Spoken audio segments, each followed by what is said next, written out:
Kawawa talaga oh. Oh. Kahit umaambon, higa pa rin kay para lang makapag-relax. Pagod kasi sa trabaho eh. Ngayon na po kami. Oh. Kahit ambon. Wala po kami matuluyan. Pinabayaan na po kami sa Marilao Station. Wala eh. Makintulo ah. Wala tayong resting area. Ay, pasukin natin yung mga ano na yun. Kawawa yung mga kasamahan ko. Naranawan na po kayo. Padala na lang po kayo kahit konting tulog. Kahit ambon, tulog pa rin sila kay pagod kasi. Kahit konting tulong lang po. Padala na lang po kayo sa Gcash ko. Ang tulong para sa mga kasamahan ko. Gagawin eh. Tumigil na yung ulan. Matulog.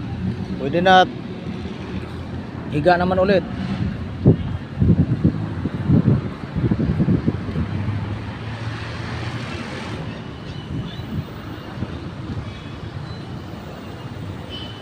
Hirap talaga ng buhay ng kontraksyon ba?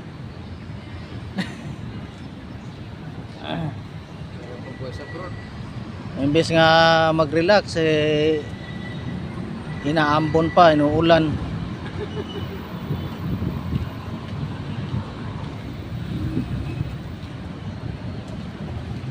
Ulan init lang talaga tayo nito.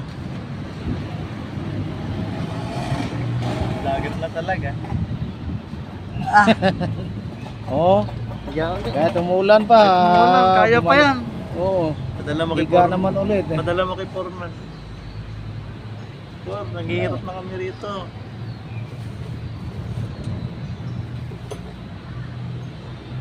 Ito lang yung nasa anim yung bubong oh. Wala eh. Tapos magigiba pa.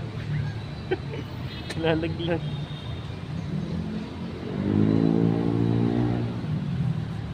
Kailangan ito, balik naman tayo sa pwesto.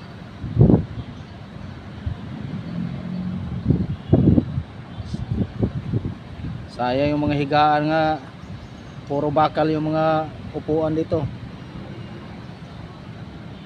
Bukol-bukol pa.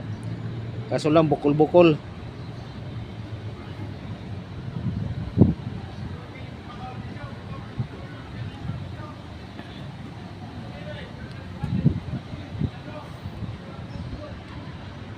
Doon sa loob, ayaw naman kami patulogin doon. Bawal daw. Umiyak na si Timo. Iyak talaga pati si Joshua.